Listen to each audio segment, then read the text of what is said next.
Doing this here out of that shallow water, and one thing I will caution you is you got to drill them and reel them, because a lot of times they're going to go one way or the other, or they're going to come at you. And I tell people when I'm trying to teach them this, you won't know how big that fish is until it gets out away from the bank, because then it'll get out and it'll start getting its head and going down and getting the deeper water and out in the current, and then you'll start to know how big that fish is. But when you first hook it, a lot of times, unless you get that really violent smash out of it, it'll just feel like a crappie flick or something of that nature, and you'll roll it, and that fish will come out away, and you got to kind of reel and catch up to it, and you won't know how big that fish is. You might think you just hooked a 15-incher, and 20 seconds later, 10 seconds later, probably more likely, all of a sudden you're going to figure out this one might be over 10 pounds. Because it gets out of the way and it has some room to move then, and it'll start flexing its muscle for you. You can, I don't know, jig head color, I go round and around on this. Particularly when I'm casting jigs, I really don't care. I'm not going to lie to you. I've never really had a situation where I felt somebody was pounding me because they got an orange jig head versus a lead head one that I'm throwing. A lot of times if I can get just plain lead head jigs, that's what I throw. No color at all. You can argue that point to no end, and that there again, fishing's a lot of confidence. So if it takes an orange jig head to give you the confidence to go out and throw some plastics around, use them. I don't think they're going to say no because it's an orange jig head.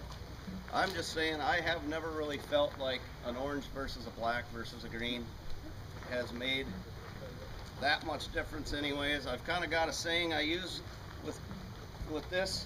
I would rather put the wrong bait in the right place than the right bait in the wrong place, because this seems to be more about locating that jig and where it's going.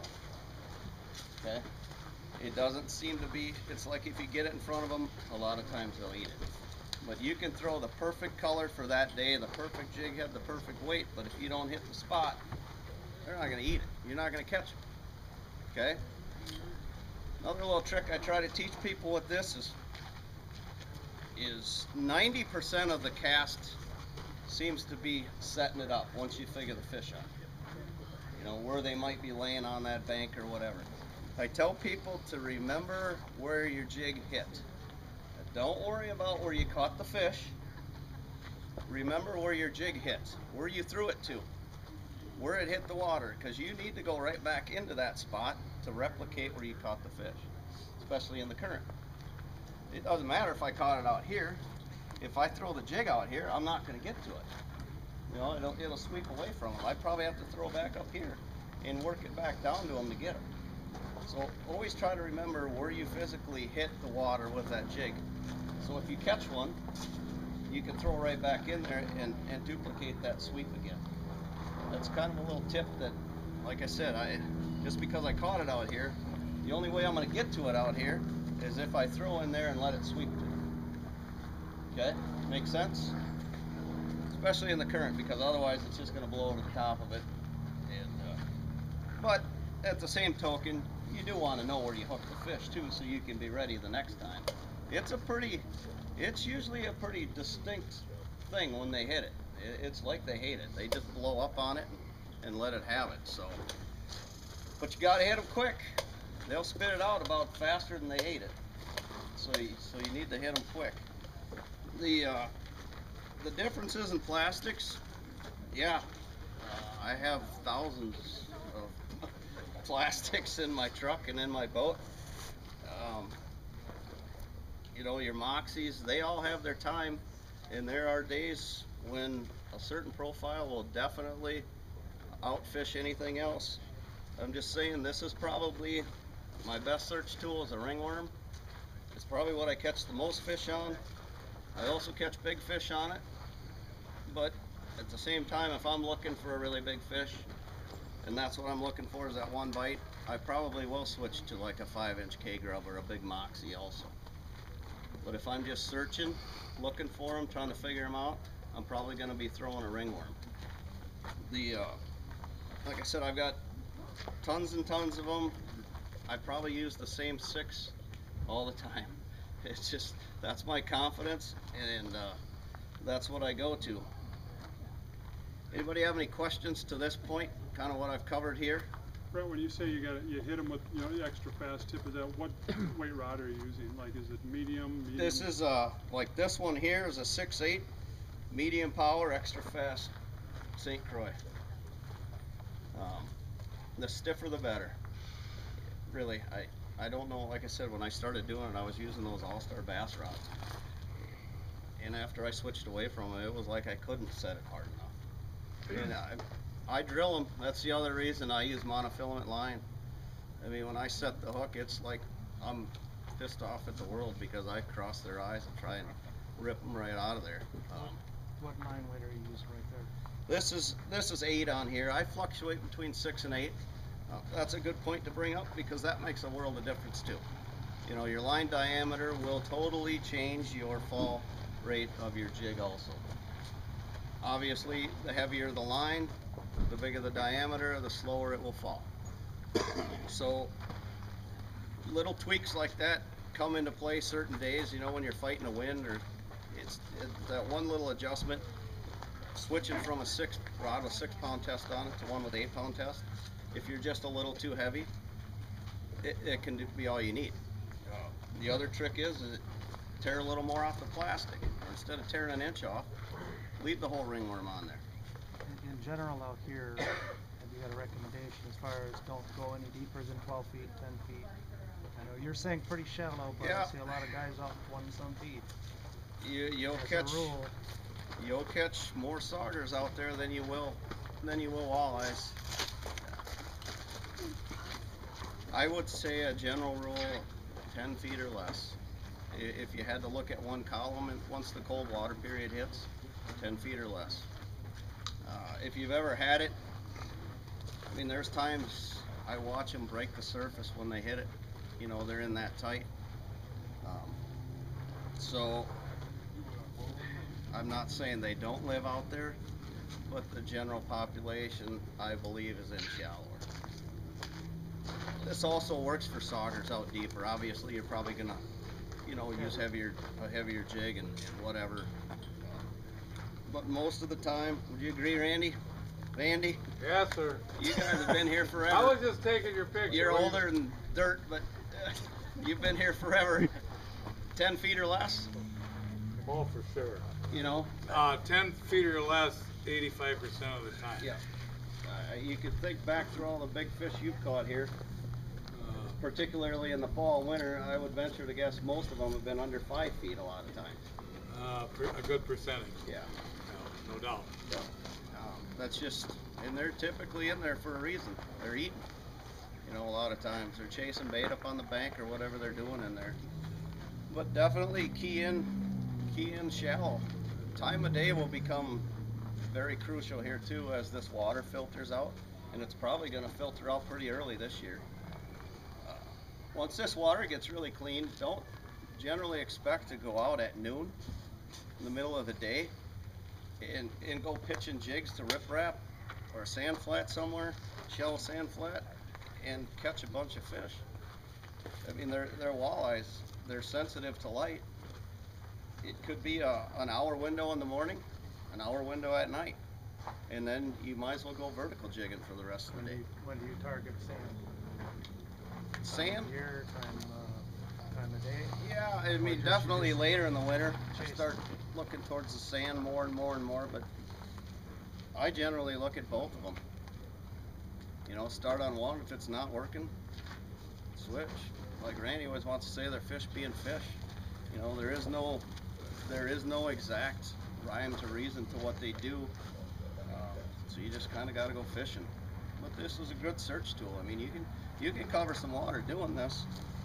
Once you get past the point of anchoring and, you know, things like that, and you get accustomed to it, it's a pretty good search tool. You can fish a lot of spots. You know, 10, 12, 15 casts on a spot and move on. You can jump a lot of spots in a short amount of time. The tough part is when you know it might be a quick window, is deciding where to start first. Yeah. You know, I've got my favorites. Sorry, I'm not going to disclose them. this river's pretty busy now, but I've got my areas that I go to time after time after time, and the more you do it, the more you'll find those also. You know, the wing dams are pretty obvious.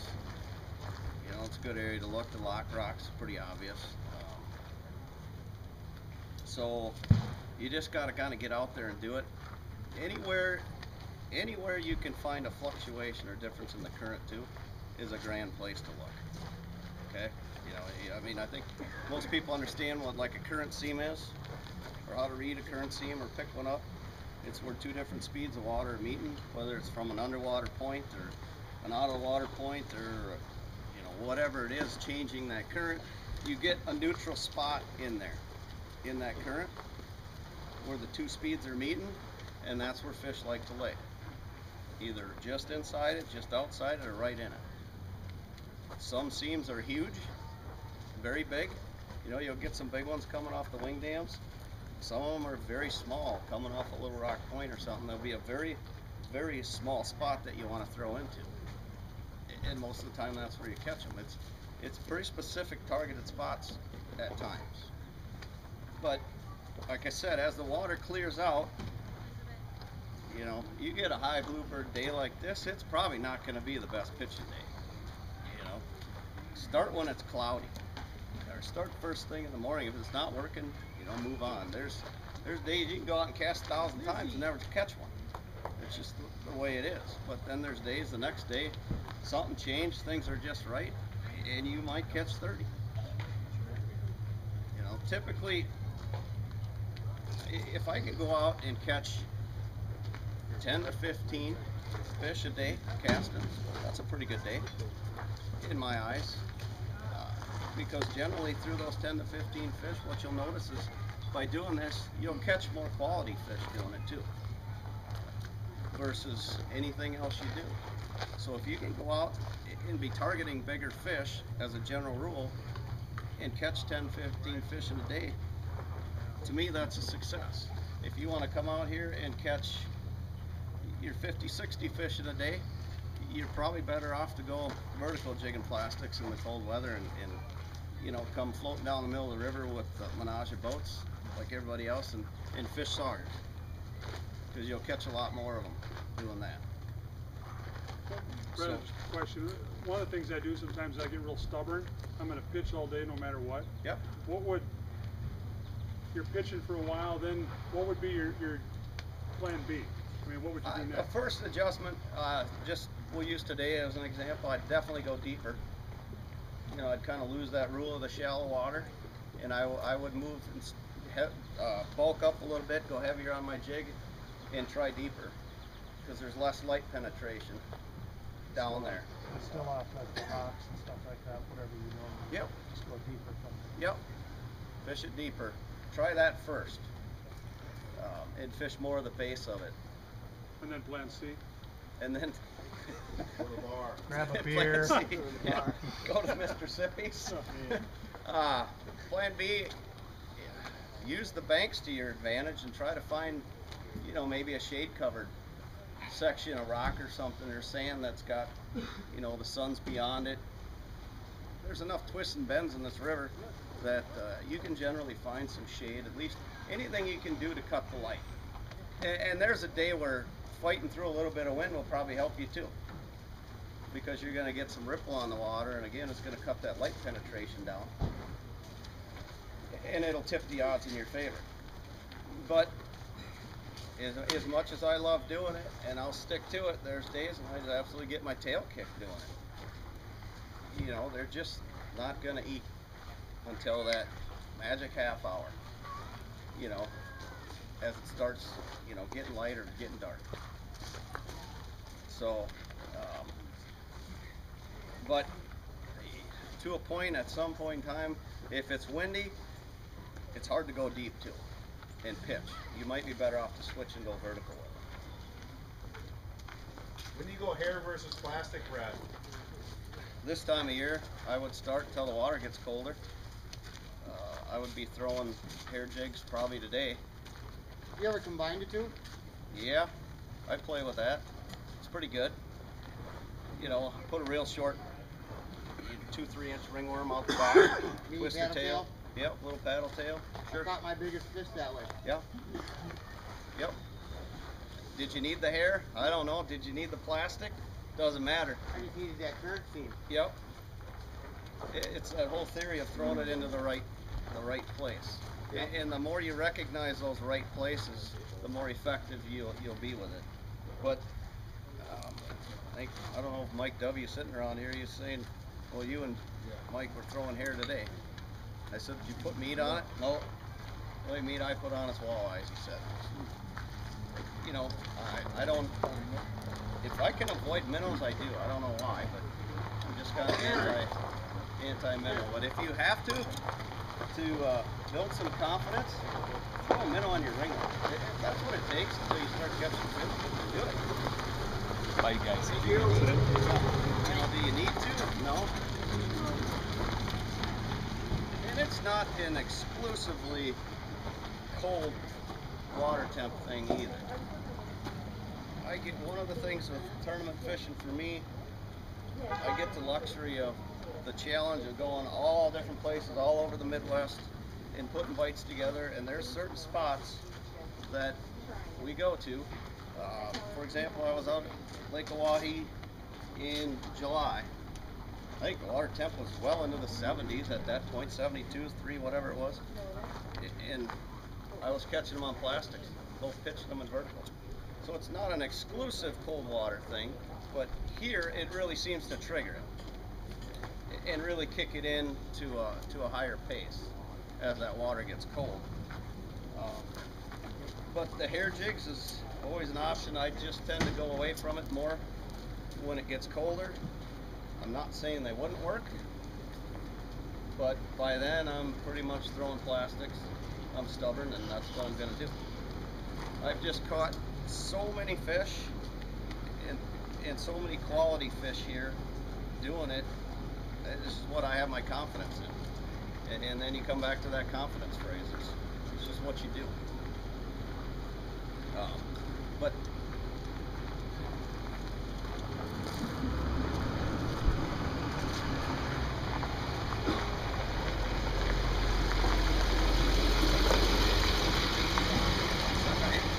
you're not the first one.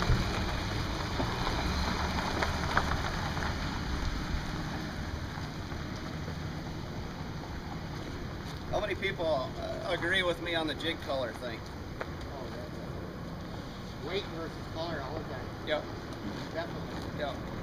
It doesn't seem to matter. It's more about, you know, getting that right, getting that sweet spot.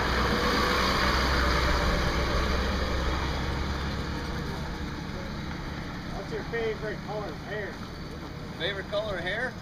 Why would you ask me that? I don't know. Kelly green, blackhead, followed closely by black on black, black and yellow, and purple. Those would be the ones I key in on the most. In that order? Kelly green, and then the rest. Yeah. Not very often do I go to a bright colored one. Hardly ever. So, ringworms. Jeff, what's my? I don't know where Jeff went. He fishes with me a lot. Purple whitetail. Purple whitetail. If I'm gonna have one in my box, it's gonna be a purple whitetail. Especially after the water starts really clearing out. Everybody out here fish here like middle of the winter? Oh, yeah. Pretty much. It's just amazing how clean this water gets here. You know, I mean, 6-8 feet clarity. It's pretty cool. So I go to my more neutral colors, but yet at the same time, I kind of have a theory too. You can never go wrong with chartreuse pepper. You know, they eat it, so I use a lot of them too. But it's the more neutral colors is what I have a tendency to key in on. If you ask 10 different guys, you'd probably get 10 different answers. I'm sure if Dustin was here, he'd say Pro Blue. It's a good color, it works, you know. Ask Randy, he might say chartreuse pepper. So Randy? it's, Over there he comes hobbling. Chartreuse pepper and firecracker shot. Firecracker shower, yep. Dean's gonna chime in. Dino!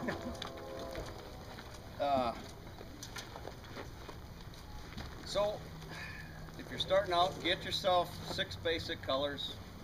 You know, a nice selection of different size jigs. Whatever color you want, I don't care. Just get them. And just go play with it and see how you come out. It's a hard enough thing to teach one-on-one in a boat, let alone to sit up here and explain how to do it. It's probably should have been in the water throwing at you guys and kind of show you a little bit more on what it is, but Wow.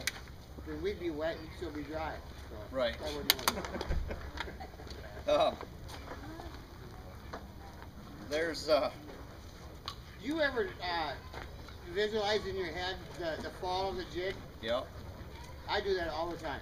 yep, and once you can get ladybugs, once you can kind of get a handle on that, and that is a lot of it. You That's learn good. the speed of the fall of kind of what the current you're in, 'cause you never Yep. know the exact speed of the current. Yep, that's one thing I tell people about fishing. It's like, look, you can't see your prey. As a general rule, you can't see what you're targeting. It's not like going hunting a big buck. You know, you can't see it, so you've got to have some vision to be able to, you know, see what your line's telling you, what you think that jig's doing. Because if, for example, if you're using too light,